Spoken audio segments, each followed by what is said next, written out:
Hello दोस्तों, स्वागत है आप सबका हमारे यूट्यूब चैनल पर। हम लोग आज से शुरू कर रहे हैं कंप्यूटर। कंप्यूटर को हम लोग बेसिक से हाई लेवल तक पढ़ेंगे। आज हम लोग स्टार्टिंग पढ़ेंगे, कुछ इंट्रोडक्शन लेंगे कंप्यूटर साइंस का। अबेकस से आई तक हम लोग पढ़ेंगे। तो चलिए शुरू करते हैं। अबेकस सबसे पहले आया कंप्यूटर की दुनिया में। सबसे पहले अबेकस आया, फिर उसके बाद में आया हमारा वैक्यूम ट्यूब, उसके बाद आया हमारा इंटीग्रेटेड सर्किट, इसके बाद आया हमारा आर्टिफिशियल इंटेलिजेंस। आगे चलते हैं, समझते हैं कंप्यूटर परिभाषा और जनक। तो परिभाषा क्या होती है कंप्यूटर को, इसके बारे में समझेंगे हम लोग। परिभाषा है, कंप्यूटर शब्द का अर्थ है टू कैलकुलेट, यानी गणना करना। तो कंप्यूटर शब्द का अर्थ क्या है? गणना करना, to calculate. Father of computer के नाम से जाने जाते हैं चार्ल्स बेबेज। चार्ल्स बेबेज को कंप्यूटर का पितामह यानी फादर ऑफ कंप्यूटर के नाम से जानते हैं चार्ल्स बेबेज को। चार्ल्स बेबेज ने 2 इन्वेंशन किए। पहला इन्वेंशन किया इन्होंने 1822 में डिफरेंस इंजन का आविष्कार किया। चार्ल्स बेबेज ने 1822 में डिफरेंस इंजन का आविष्कार किया। दूसरा आविष्कार किया एनालिटिकल इंजन का 1833 से 71 के बीच में चार्ल्स बेबेज ने एनालिटिकल इंजन का आविष्कार किया। फादर ऑफ कंप्यूटर पूछेगा तो बताएंगे चार्ल्स बेबेज। अगर पूछेगा फादर ऑफ मॉडर्न कंप्यूटर तो बताएंगे एलन ट्यूरिंग। एलन ट्यूरिंग हमारे हैं father of modern computer, Alan Turing है। कॉन्सेप्ट दिया था इन्होंने ट्यूरिंग टेस्ट का। ट्यूरिंग टेस्ट का कॉन्सेप्ट किसने दिया था तो बताएंगे एलन ट्यूरिंग। ये 2 इंपॉर्टेंट क्वेश्चन बनते हैं एलन ट्यूरिंग से। और चार्ल्स बेबेज से 3 सवाल बनते हैं। Father of computer Charles Babbage. Invention difference engine का कब किया? 1822 में। एनालिटिकल इंजन का इन्वेंशन कब किया? 1833 से 71 के बीच में। आगे चलते हैं हम लोग। कार्यप्रणाली, डेटा से सूचना तक कंप्यूटर कैसे काम करता है इसको समझते हैं। तो कंप्यूटर को सबसे पहले हम लोग इनपुट देते हैं, यानी रॉ डेटा देते हैं। यूज़र द्वारा रॉ डेटा दिया जाता है कंप्यूटर को, यानी इनपुट के रूप में रॉ डेटा दिया जाता है। उसके बाद में सीपीयू प्रोसेस करता है, यानी इंस्ट्रक्शंस का निष्पादन करता है। सीपीयू डेटा परिवर्तन करता है दूसरे स्टेप में। तीसरा स्टेप हमारा आता है आउटपुट। तीसरे स्टेप में आउटपुट मिलता है हमें सीपीयू के द्वारा। जो भी डेटा, जो रॉ डेटा है, उसको जो भी प्रोसेस किया गया है एक मटेरियल, एक सूचना के रूप में, उसको एक रिजल्ट के रूप में हमें मिलता है आउटपुट के थ्रू। एक इन्फॉर्मेशन के रूप में चेंज होकर आता है आउटपुट के रूप में। यानी सबसे पहले हम रॉ डेटा देंगे इनपुट के माध्यम से, उसके बाद कंप्यूटर प्रोसेस करेगा दूसरे स्टेप में। तीसरे स्टेप में जो हमने रॉ डाटा दिया था उसको प्रोसेस करके एक इन्फॉर्मेशन में चेंज करेगा हमें सीपीयू। इन्फॉर्मेशन में चेंज करेगा सीपीयू, हमें जो इन्फॉर्मेशन के रूप में मिलेगा आउटपुट के माध्यम से, उसको बोलते हैं रिजल्ट। 3 स्टेप हैं कंप्यूटर के, डेटा, प्रोसेस, इन्फॉर्मेशन। ये कंप्यूटर का पूरा प्रोसेस होता है, डेटा, प्रोसेस और इन्फॉर्मेशन। आगे बढ़ते हैं हम लोग। कंप्यूटर की वास्तुकला को समझेंगे हम लोग। फाइल कार्ड यानी आर्किटेक्ट ऑफ कंप्यूटर के नाम से जाना जाता है। आर्किटेक्ट ऑफ कंप्यूटर के नाम से जाना जाता है जॉन वान न्यूमैन को। 1945 में जॉन वान न्यूमैन ने कंप्यूटर आर्किटेक्चर का सिद्धांत दिया जो आज भी कंप्यूटरों का आधार है। तो ये सवाल बनता है कि कंप्यूटर आर्किटेक्चर का सिद्धांत किसने दिया? तो कंप्यूटर आर्किटेक्चर का सिद्धांत दिया था जॉन वान न्यूमैन ने। कब? 1945 में। ये इम्पोर्टेंट टॉपिक है, पॉइंट है। तो कंप्यूटर की वास्तुकला, कंप्यूटर कैसे काम करता है। पहले उसको इनपुट देंगे रॉ डेटा के माध्यम से, उसके बाद वो रॉ डेटा जो है सीपीयू में प्रोसेस करेगा। सीपीयू में 3 पार्ट होते हैं, एलयू, सीयू और एमयू, यानी control unit, arithmetic logic unit और मेमोरी यूनिट। 3 यूनिट होती है हमारी सीपीयू में।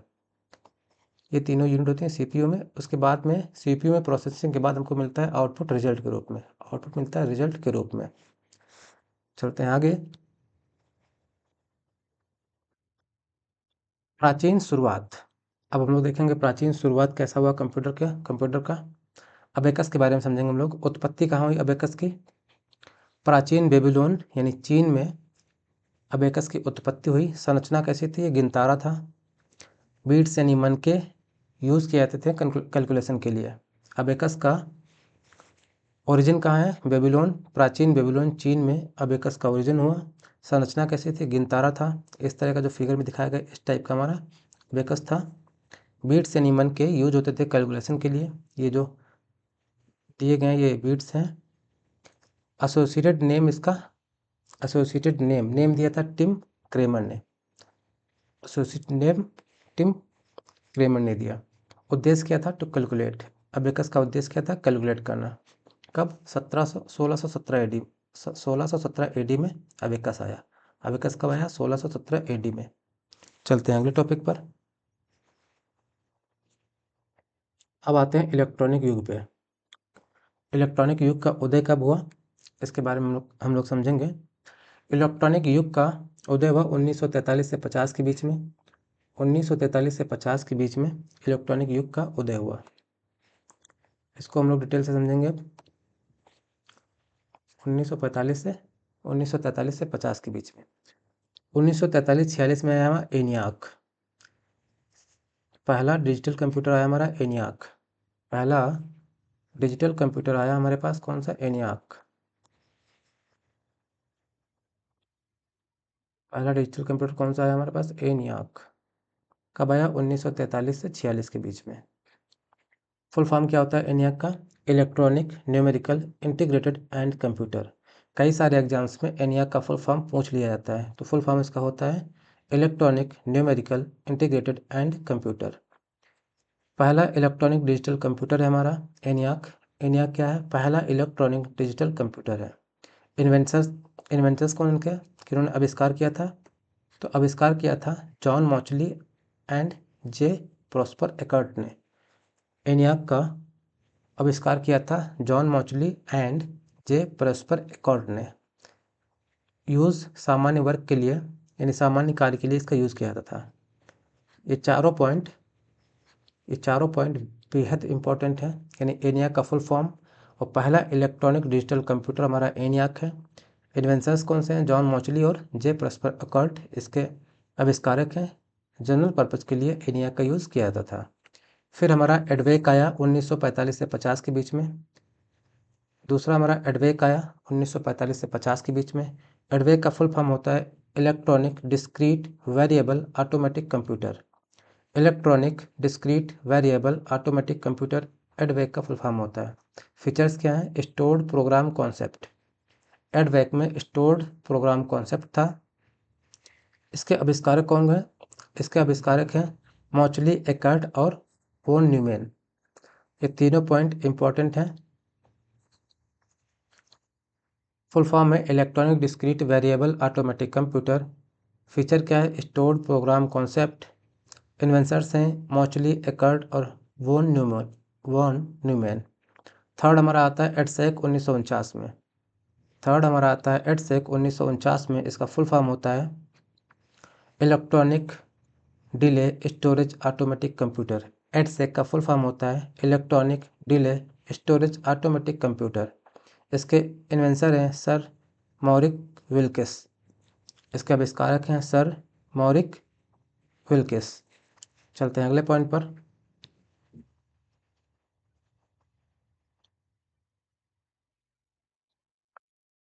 चलते हैं अगले पॉइंट पर।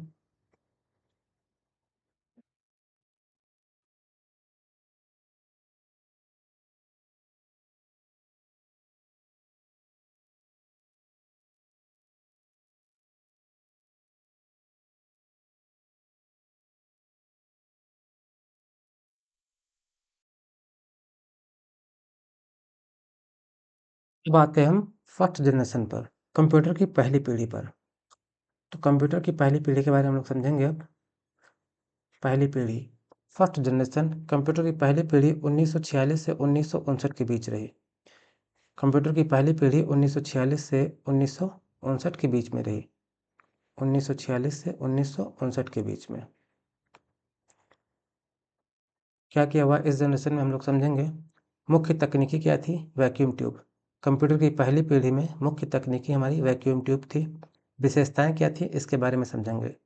पहली जनरेशन के कंप्यूटर का आकार बड़ा होता था, यानी विशाल आकार होता है पहली जनरेशन के कंप्यूटर्स का।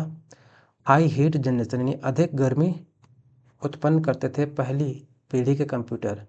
मशीन लैंग्वेज का उपयोग किया गया था पहली पीढ़ी के कंप्यूटर्स में। पहली पीढ़ी के कंप्यूटर्स में मशीन लैंग्वेज का यूज़ किया गया था। हाई हीट जनरेशन होता था, ह्यूज साइज होता था पहली पीढ़ी के कंप्यूटर्स का। ये तीनों पॉइंट बहुत इम्पॉर्टेंट है। अगला हमारा है सेकंड जनरेशन। दूसरी पीढ़ी के बारे में समझेंगे हम लोग। सेकंड जनरेशन हमारी 1959 से 1965 के बीच रही। सेकंड जनरेशन 1959 से 1965 के बीच में रही। मुख्य तकनीकी क्या थी? मुख्य तकनीकी हमारी ट्रांजिस्टर था, यानी दूसरी पीढ़ी में ट्रांजिस्टर का यूज़ किया गया था। कंप्यूटर की दूसरी पीढ़ी में ट्रांजिस्टर का यूज़ किया गया। मुख्य विशेषताएं क्या थी उसके बारे में समझेंगे। वैक्यूम ट्यूब से बेहतर हुआ। वैक्यूम ट्यूब से बेहतर था हमारा ट्रांजिस्टर। छोटा आकार यानी स्मॉलर साइज हुआ। लेस हीट, कम गर्मी उत्पन्न करता था ट्रांजिस्टर। तो दूसरी पीढ़ी 1959 से 1965 तक रही। मुख्य तकनीकी ट्रांजिस्टर रहा दूसरी पीढ़ी का। विशेषताएं ये हुई कि वैक्यूम ट्यूब बेहतर हुआ पिछली पीढ़ी से, छोटा आकार हुआ और लेस हीट डेवलप हुई। तो ये हमारा यहाँ पे ट्रांजिस्टर दिया गया है, फिगर है ट्रांजिस्टर का। चलते हैं अगली पीढ़ी पर। Third generation. थर्ड जनरेशन के बारे में पढ़ेंगे हम लोग। थर्ड जनरेशन 1965 से 1971 के बीच रही। थर्ड जनरेशन का जो रेंज है 1965 से 1971 तक रहा। मुख्य तकनीकी हमारा आईसी चिप था, यानी इंटीग्रेटेड सर्किट था। थर्ड जनरेशन की मुख्य तकनीकी इंटीग्रेटेड सर्किट यानी आईसी चिप थी। आईसी को चिप भी कहा जाता है। यह सेमी कंडक्टर से बना होता है। तो आईसी चिप सेमी कंडक्टर से बना होता है। सेमी कंडक्टर क्या होता है?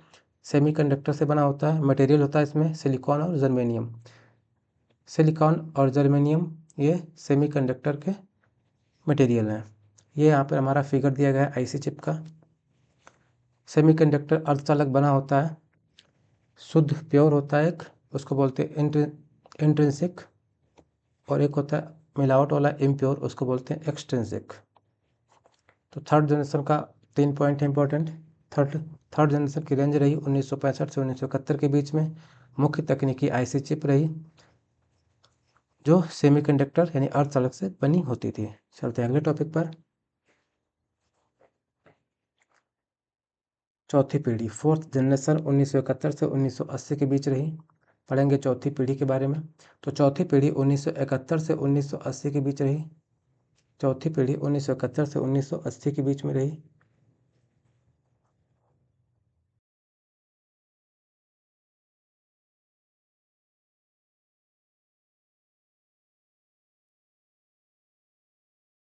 चौथी पीढ़ी की रेंज जो है 1971 से 1980 के बीच में थी। तो फोर्थ जनरेशन की रेंज जो है 1975 से 1980 के बीच में थी। 1971 से 1980 के बीच में थी। मुख्य तकनीकी क्या थी?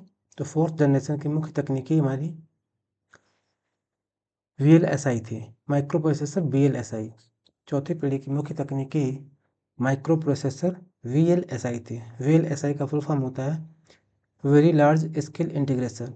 Very large scale integration. Fourth generation में मुख्य तकनीकी हमारी माइक्रो प्रोसेसर और VLSI थी। VLSI का फुल फॉर्म हमारा है वेरी लार्ज स्केल इंटीग्रेशन। प्रभाव क्या हुआ इस जनरेशन में? पर्सनल कंप्यूटर की क्रांति हुई। पर्सनल कंप्यूटर आए। कंप्यूटर अब हर घर तक पहुंच गया। चौथी पीढ़ी में जैसे ही माइक्रो प्रोसेसर और VLSI आई, माइक्रो प्रोसेसर और VLSI यानी वेरी लार्ज स्केल इंटीग्रेशन आई, तो PC यानी पर्सनल कंप्यूटर की क्रांति हुई। कंप्यूटर अब घर घर तक पहुंच गया। चलते हैं अगले टॉपिक पर।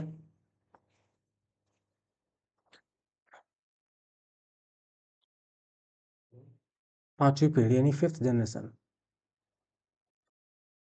फिफ्थ जनरेशन 1980 से अब तक है। पांचवी पीढ़ी हमारी 1980 से अब तक चल रही है। पांचवी पीढ़ी 1980 से अब तक चल रही है। पांचवी पीढ़ी की मुख्य तकनीकी हमारी है ULSI आर्टिफिशियल इंटेलिजेंस। पांचवी पीढ़ी की मुख्य तकनीकी ULSI और आर्टिफिशियल इंटेलिजेंस है।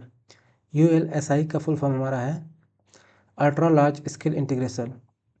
Ultra large scale integration. SLSI का फुल फॉर्म है super large scale integration. Super large scale integration की कॉन्सेप्ट क्या है?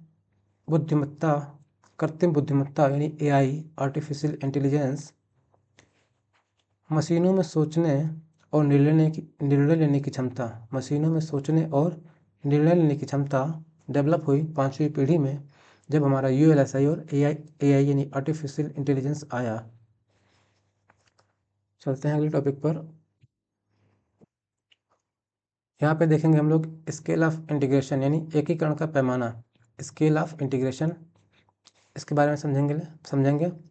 सबसे पहले आया हमारा SSI यानी small scale integration, SSI small scale integration. फिर आया हमारा MSI medium scale integration, medium scale integration. फिर आया हमारा LSI large scale integration, large scale integration. फिर हमारा आया VLSI very large scale integration, very large scale integration. फिर हमारा आया ULSI ultra large scale integration, ultra large scale integration. फिर हमारा आया SLSI super large scale integration, super large scale integration.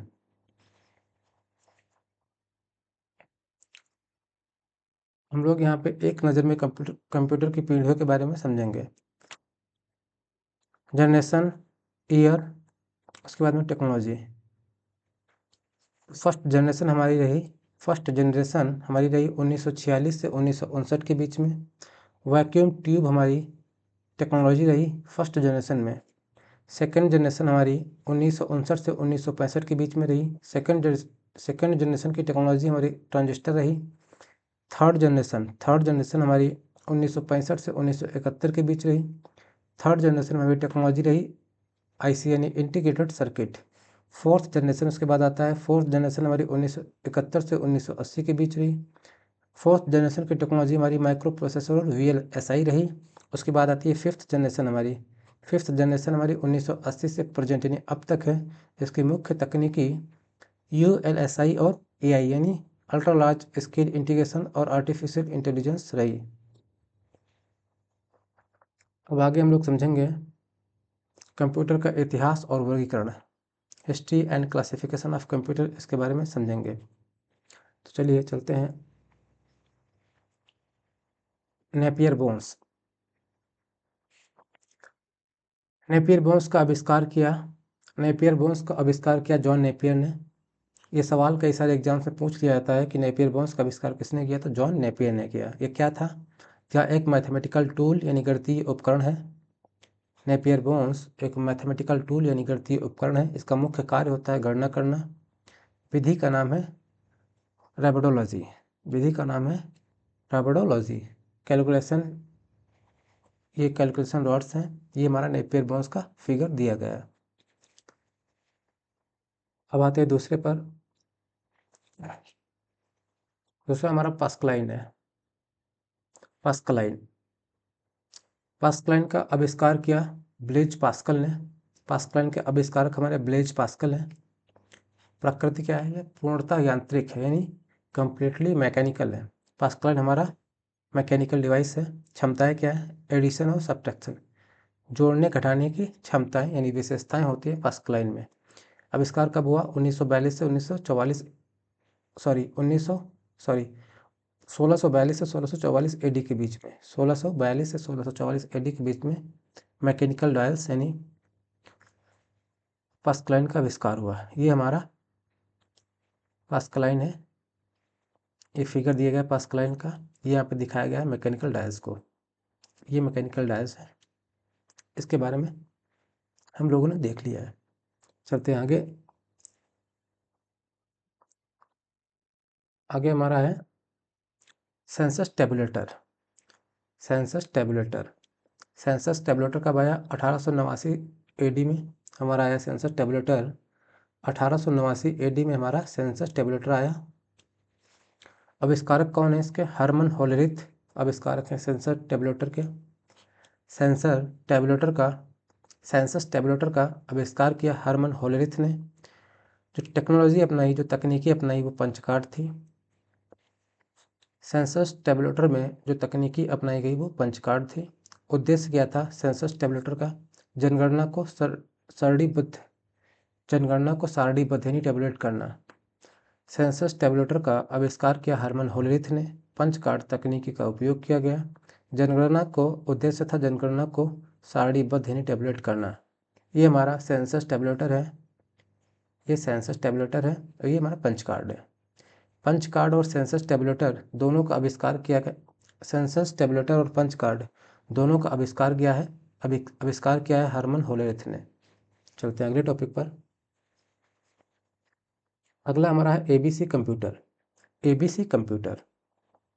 ABC computer 1939 से 1942 के बीच में आया। एबीसी कंप्यूटर 1939 से 1942 के बीच में आया। पूरा नाम क्या इसका है? एबीसी का पूरा नाम एटेंसॉफ बेरी कंप्यूटर है। एबीसी का पूरा नाम एटेंसॉफ वेरी कंप्यूटर है। एबीसी का पूरा नाम। आविष्कारक इसके एटेंसॉफ और वेरी हैं, यानी इन्हीं के नाम पे कंप्यूटर है। एटेंसॉफ और वेरी इसके आविष्कारक हैं और एबीसी का पूरा नाम एटेंसॉफ वेरी कंप्यूटर है। मुख्य कार्य क्या है? लीनियर इक्वेशन को हल करना। एबीसी कंप्यूटर का मुख्य कार्य है लीनियर इक्वेशन को हल करना, यानी रेखीय समीकरण को हल करना मुख्य कार्य है एबीसी कंप्यूटर का। ये फिगर दिया गया है एबीसी कंप्यूटर का। चलते हैं आगे। मार्क वन कंप्यूटर कब आया? 1944 में। मार्क वन कब आया? 1944 में। Operation till 1959। सहयोग किसने किया इसमें? कोलैबोरेशन हुआ आईबीएम और हार्वर्ड आइकन का। कोलैबोरेशन हुआ आईबीएम और हार्वर्ड आइकन का। पहचान किसने दी? इंटरनेशनल बिजनेस मशीन के रूप में पहचाना गया इसको। इंटरनेशनल बिजनेस मशीन के रूप में जाना गया इसको। स्पीड परफॉर्मेंस क्या है? गुणा करता है 6 सेकंड में, मल्टीप्लिकेशन 6 सेकंड में और डिवीजन 12 सेकंड में। ये इसकी परफॉर्मेंस है मार्क वन कंप्यूटर की। ये फिगर दिया गया है कंप्यूटर का। आगे हम लोग देखेंगे यूनिवैक के बारे में। यूनिवैक 1951 में आया। यूनिवैक 1951 में आया। प्रथम सामान्य उद्देश्य कंप्यूटर हमारा यूनिवैक है। फर्स्ट कमर्शियल कंप्यूटर हमारा कौन सा है? यूनिवैक। इसका फुल फॉर्म क्या होता है यूनिवैक का? इसका फुल फॉर्म होता है universal automatic computer. Universal automatic computer full form होता है यूनिवैक का, यूनिवर्सल ऑटोमेटिक कंप्यूटर। आविष्कारक कौन है? तो जॉन मॉचली, जेपी एकर्ट। जॉन मॉचली और जेपी एकर्ट, यानी जे प्रस्पर एकर्ट इसके आविष्कारक हैं यूनिवैक के। यूनिवैक हमारा फर्स्ट कमर्शियल कंप्यूटर है। चलते हैं अगले टॉपिक पर। आर्किटेक्चर, वास्तुकला। कंप्यूटर का वास्तुकला हम लोगों ने पीछे भी देख लिया है। सबसे पहला रॉ डेटा होता है, उसको इनपुट डिवाइस के माध्यम से यूज़र द्वारा कंप्यूटर को दिया जाता है। तो रॉ डेटा को सीपीयू जो है प्रोसेस करता है। प्रोसेस के बाद में उसको कन्वर्ट करता है इंफॉर्मेशन के रूप में, जो हमें मिलता है प्रोसेस डाटा इंफॉर्मेशन के रूप में आउटपुट डिवाइस में यूज़र को। चलते हैं आगे। आगे समझेंगे हम लोग कंप्यूटर के प्रकार, टाइप्स ऑफ कंप्यूटर। आगे हम समझेंगे हम लोग कंप्यूटर के प्रकार यानी टाइप्स ऑफ कंप्यूटर। वर्गीकरण के 3 मुख्य आधार हैं। पहला वर्किंग यानी तकनीकी के आधार पर। दूसरा साइज और वर्क के आधार पर। तीसरा हमारा है हार्डवेयर यूजेस यानी हार्डवेयर का उपयोग के आधार पर कंप्यूटर को हम लोग क्लासीफाई करेंगे। Basics of classification. कंप्यूटर्स को हम लोग 3 तरह से क्लासीफाई करेंगे, वर्किंग यानी तकनीकी के आधार पर, साइज और वर्क के आधार पर, हार्डवेयर यूजेस के आधार पर हम लोग कंप्यूटर्स को क्लासीफाई करेंगे। तो तकनीकी के आधार पर वर्गीकरण। पहला हमारा है तकनीकी के आधार पर वर्गीकरण। बेस्ड ऑन वर्किंग और टेक्नोलॉजी और वर्किंग के आधार पर कंप्यूटर 3 तरह के होते हैं। पहला एनालॉग कंप्यूटर, दूसरा डिजिटल कंप्यूटर, तीसरा हाइब्रिड कंप्यूटर। एनालॉग कंप्यूटर क्या होते हैं? Analog computer continuous sine cosine sine computer होते हैं। आगे देखेंगे हम लोग तकनीकी यानी वर्किंग के आधार पर 3 तरह के कंप्यूटर होते हैं, एनालॉग, डिजिटल और हाइब्रिड। समझेंगे हम लोग एनालॉग कंप्यूटर के बारे में। एनालॉग कंप्यूटर के बारे में। पहला हमारा एनालॉग कंप्यूटर है टेक्नोलॉजी के आधार पर। परिचय क्या है? यह कंप्यूटर वर्गीकरण का प्रथम भाग है। यह कंप्यूटर वर्गीकरण का प्रथम भाग है। क्षमता क्या है? कैपेसिटी, इसकी डेटा क्षमता कम होती है, यानी एनालॉग कंप्यूटर की डेटा क्षमता कम होती है। फंक्शन कैसे करता है, कार्य कैसे करता है? यह डेटा को निरंतर प्रोसेस करता है, यानी कंटिन्यूटी प्रोसेसिंग का काम कौन करता है? Analog computer. Analog computer continue process करता रहता है। इस फॉर्म में ये फिगर दिया गया है, इस फॉर्म में हमारा एनालॉग कंप्यूटर प्रोसेस करता है। एनालॉग सिग्नल्स, एनालॉग सिग्नल इस टाइप से वेरी करते हैं, वेव्स के रूप में हमारा एनालॉग सिग्नल वेरी करते हैं। एनालॉग कंप्यूटर के उदाहरण, एग्जाम्पल कौन कौन से एनालॉग कंप्यूटर के, उसको देखेंगे हम लोग।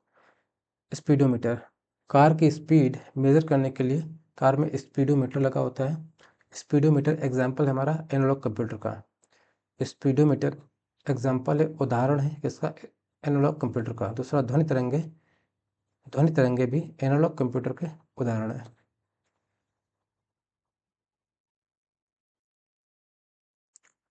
महत्वपूर्ण तिथियां और आविष्कारक, महत्वपूर्ण तिथियां, आविष्कारक और मशीन्स, इसके बारे में हम लोग समझेंगे। तो 1642 में पास्कलाइन मशीन का आविष्कार हुआ। 1642 में पास्कलाइन मशीन का आविष्कार हुआ। आविष्कारक है हमारे ब्लेज पास्कल। ब्लेज पास्कल ने पास्कलाइन मशीन का आविष्कार किया 1642 में। फिर 1889 में सेंसस टेबुलेटर का आविष्कार किया हरमन होलेरिथ ने। 1889 में सेंसस टेबुलेटर का आविष्कार किया हरमन होलेरिथ ने। 1939 से 42 के बीच में 1939 से 42 के बीच में एबीसी कंप्यूटर का आविष्कार किया एटम्स ऑफ वेरी, दोनों ने मिलकर। एटम्स ऑफ वेरी, इन दोनों ने मिलकर एबीसी कंप्यूटर का आविष्कार किया। कब? 1939 से 1942 के बीच में। 1944 में हमारा आया मार्क वन कंप्यूटर। 1944 में आया हमारा मार्क वन कंप्यूटर, जिसे आईबीएम और हावर्ड आइकन ने मिलकर बनाया। फिर 1951 में हमारा आया यूनिवेक कंप्यूटर। 1951 में आया हमारा यूनिवेक कंप्यूटर, जिसका आविष्कार किया मॉचली और एकर्ट ने। जॉन मॉचली और एकर्ट ने आविष्कार किया यूनिवेक कंप्यूटर का, जो 1951 में आया। निष्कर्ष क्या निकलता है? Rough facts, analog digital hybrid 3 तरह के कंप्यूटर होते हैं हमारे टेक्नोलॉजी के आधार पर, यानी तकनीकी के आधार पर कंप्यूटर का विकास निरंतर जारी है।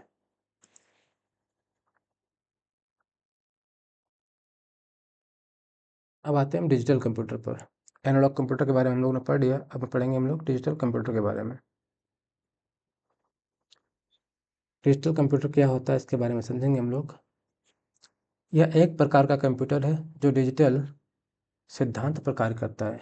डिजिटल कंप्यूटर एक प्रकार का कंप्यूटर है जो डिजिटल प्रिंसिपल पर कार्य करता है। इसमें इलेक्ट्रॉनिक सिग्नल का इस्तेमाल डेटा को रिप्रेजेंट करने के लिए किया जाता है। डिजिटल कंप्यूटर में इलेक्ट्रॉनिक सिग्नल का इस्तेमाल डेटा को रिप्रेजेंट करने के लिए किया जाता है। ये फिगर में दिखाया गया इस तरह से।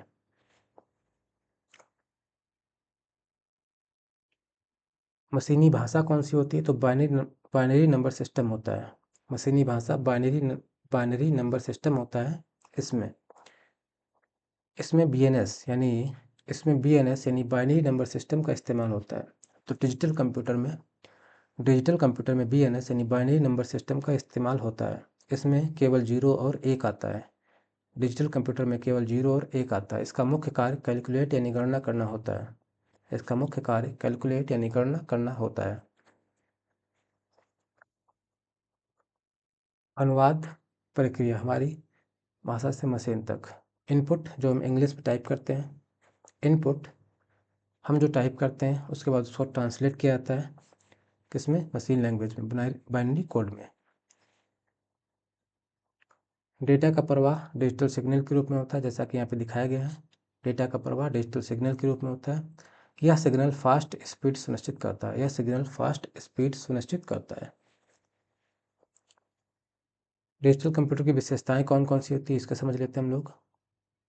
तो डिजिटल कंप्यूटर की विशेषताएं होती है रिलायबिलिटी यानी विश्वसनीयता, रिलायबिलिटी यानी विश्वसनीयता, एक्यूरेसी यानी सटीकता, स्पीड यानी कि गति, फ्लेक्सिबिलिटी यानी लचीला होता है, और वर्सटाइल होता है यानी बहुमुखी होता है। वर्सटाइल होता है यानी कि बहुमुखी होता है।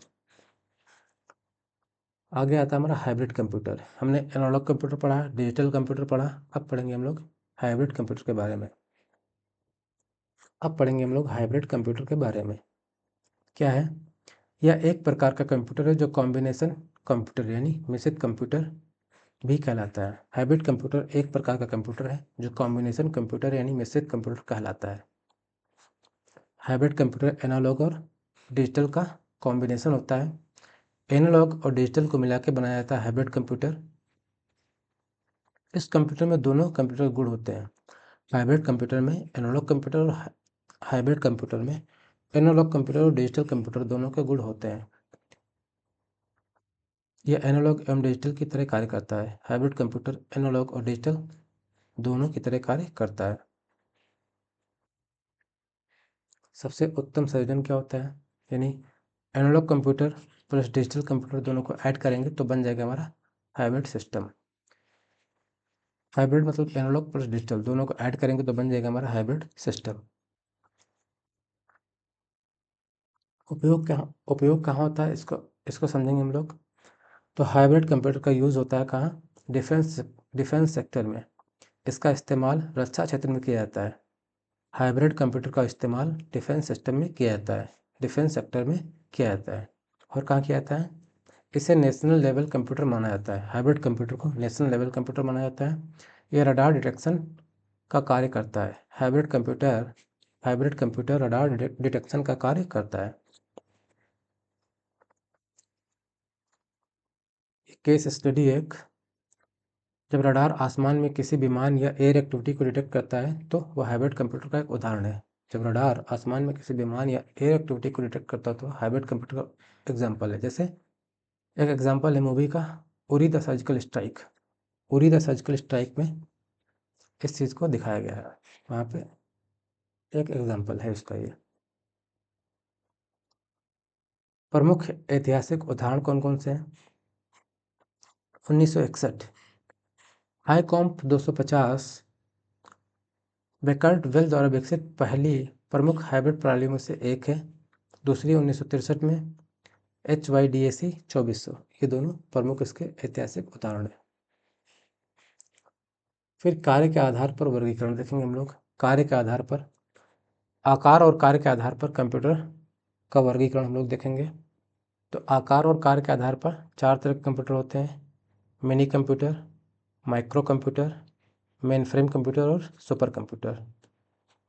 कार्य और आकार के आधार पर चार तरह के कंप्यूटर होते हैं: mini computer, micro computer, main frame computer और सुपर कंप्यूटर। इनके बारे में हम लोग समझेंगे।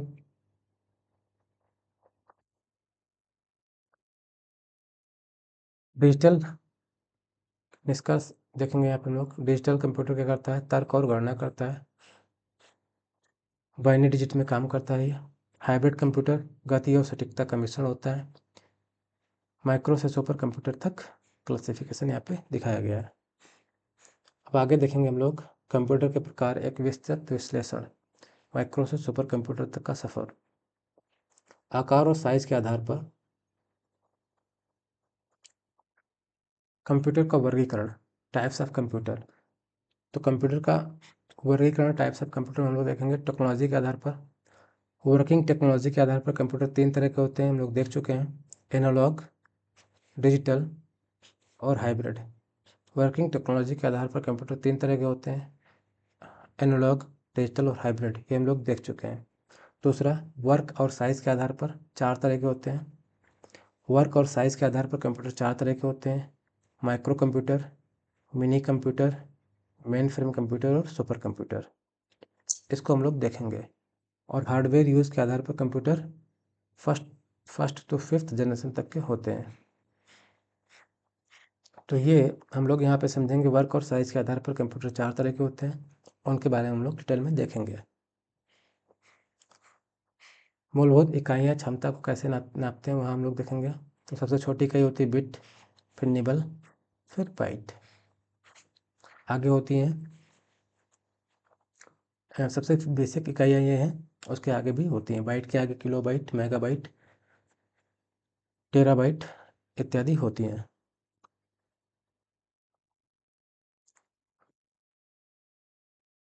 यहाँ पे समझेंगे हम लोग माइक्रो कंप्यूटर के बारे में। माइक्रो कंप्यूटर के बारे में तो वर्ष 1970 में माइक्रो कंप्यूटर आया। कब आया? 1970 में। फर्स्ट मॉडल कौन सा था? The mackerel. द मैक्रेल हमारा फर्स्ट मॉडल था कंप्यूटर। माइक्रो कंप्यूटर का फर्स्ट मॉडल था द मैक्रेल। तकनीकी कौन सी, टेक्नोलॉजी कौन सी थी? Micro processor. Micro processor VLSI technology थी। VLSI मतलब very large scale integration. Very large scale integration. क्षमता, कैपेसिटी कितनी थी इसकी? 8, 16, 32, 64 बिट इसकी क्षमता थी। 8, 16, 32, 64 बिट की। इसका आविष्कार IBM इंटरनेशनल बिजनेस मशीन द्वारा किया गया। माइक्रो कंप्यूटर का आविष्कार, माइक्रो कंप्यूटर का विकास IBM यानी इंटरनेशनल बिजनेस मशीन द्वारा किया गया। इसमें एक ही माइक्रो प्रोसेसर का इस्तेमाल किया जाता है। माइक्रो कंप्यूटर में एक ही माइक्रो प्रोसेसर का इस्तेमाल किया जाता है। उदाहरण, माइक्रो कंप्यूटर के उदाहरण कौन कौन से हैं इसके बारे में हम लोग समझेंगे। तो personal computer PC micro computer का उदाहरण है। Laptop, palm top, notebook, tablet, smartphone, ये सब हमारे माइक्रो कंप्यूटर के एग्जाम्पल हैं। उपयोग कहाँ होता है? घर में, ऑफिस में, कॉलेज में, अस्पताल में। यहाँ जो भी कंप्यूटर यूज होते हैं हमारे, ये सब का किस टाइप के कंप्यूटर हैं? ये सब माइक्रो कंप्यूटर के एग्जाम्पल हैं। अब देखते हैं मिनी कंप्यूटर के बारे में। अब हम समझेंगे मिनी कंप्यूटर के बारे में। मध्यवर्ती शक्ति होती है इसमें। स्पेसिफिकेशंस क्या हैं? वर्ष 1965 में आया हमारा मिनी कंप्यूटर। मिनी कंप्यूटर कब आया हमारा? 1965 में। निर्माता कौन था? मैन्युफैक्चरर था DEC, डेक यानी digital equipment corporation. Mini computer का जो निर्माता था, मैन्युफैक्चरर है, वो है DEC, डेक यानी डिजिटल इक्विपमेंट कॉरपोरेशन ने मिनी कंप्यूटर बनाया। डेक यानी डिजिटल इक्विपमेंट कॉरपोरेशन ने।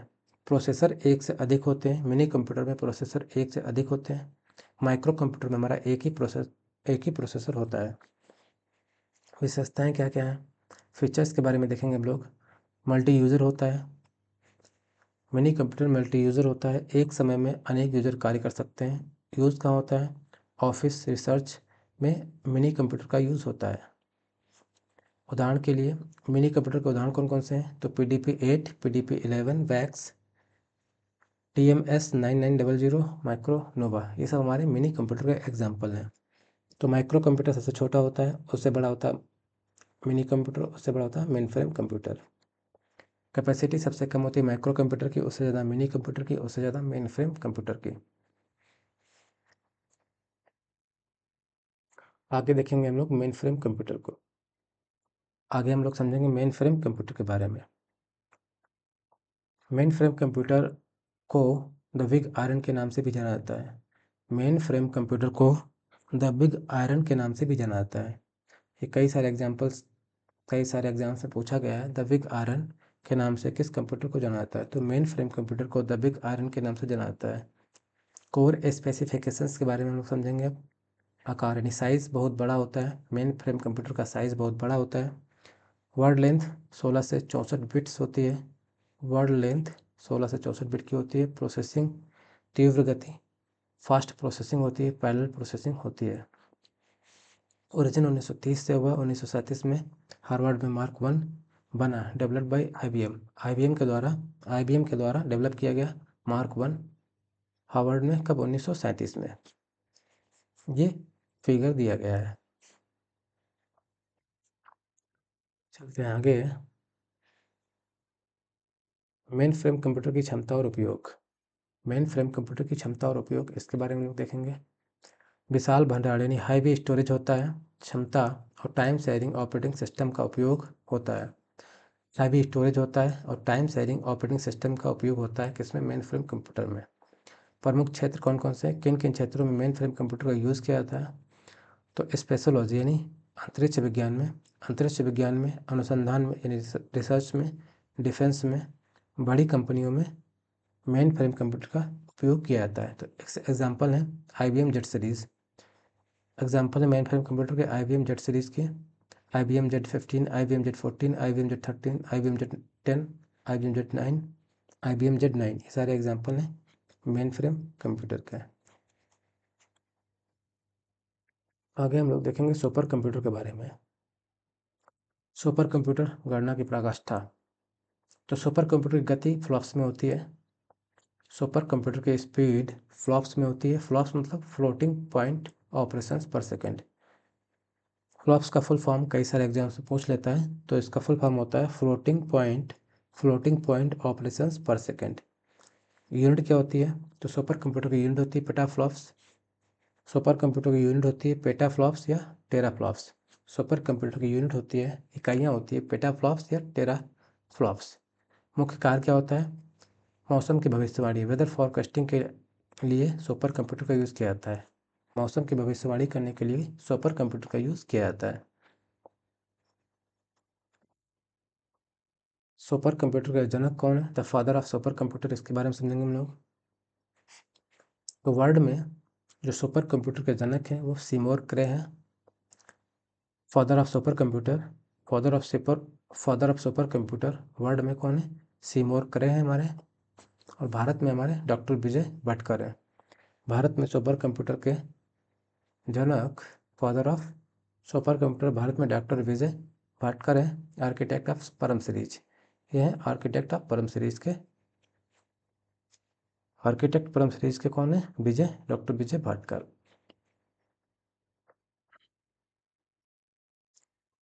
विश्व के प्रमुख सुपर कंप्यूटर। तो विश्व के प्रमुख सुपर कंप्यूटर कौन कौन से हैं उसके बारे में हम लोग समझेंगे। तो विश्व के प्रमुख सुपर कंप्यूटर हमारे पास कौन कौन से हैं? फ्रंटियर है, फोगाको है, समिट है, लूमी है, कियानो है, जगुआर है, सेरा है, सेलेना है। ये सारे जो है दुनिया के सुपर कंप्यूटर्स के एग्जाम्पल्स हैं।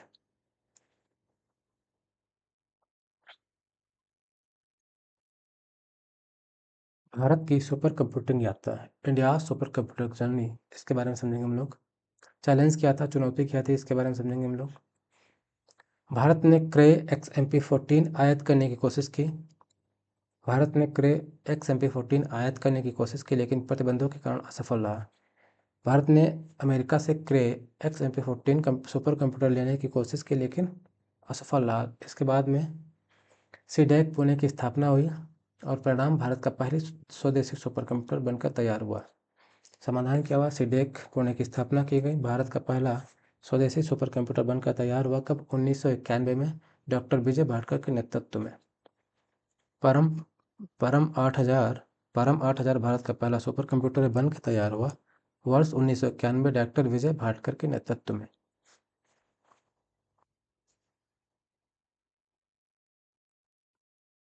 परम श्रृंखला, भारत का गौरव। परम सीरीज के इतने सारे कंप्यूटर हैं हमारे यहाँ पे। सबसे पहला परम 8000, फिर परम 10,000, परम युवा, परम पद्मा, परम सिद्ध AI, परम शिवाय, परम गंगा, परम रुद्रा, ये सब परम सीरीज के कंप्यूटर हैं हमारे अपने भारत के।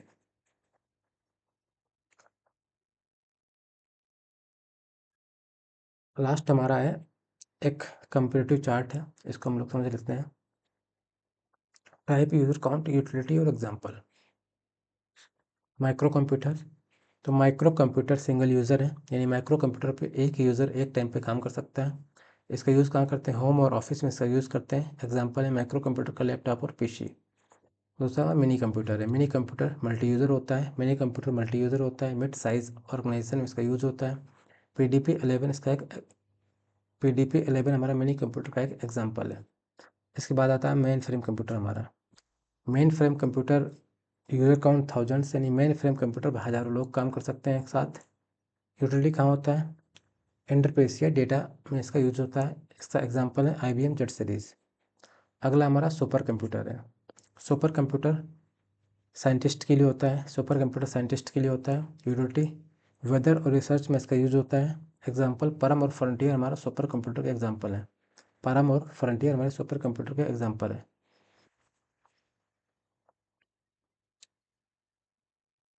निष्कर्ष क्या है? कंप्यूटर तकनीकी लगातार विकसित हो रही है। वैक्यूम ट्यूब से लेकर आज के आर्टिफिशियल इंटेलिजेंस तक भारत अब परम सिद्ध एआई जैसे सुपर कंप्यूटर के साथ दुनिया में अपनी पहचान बना रहा है।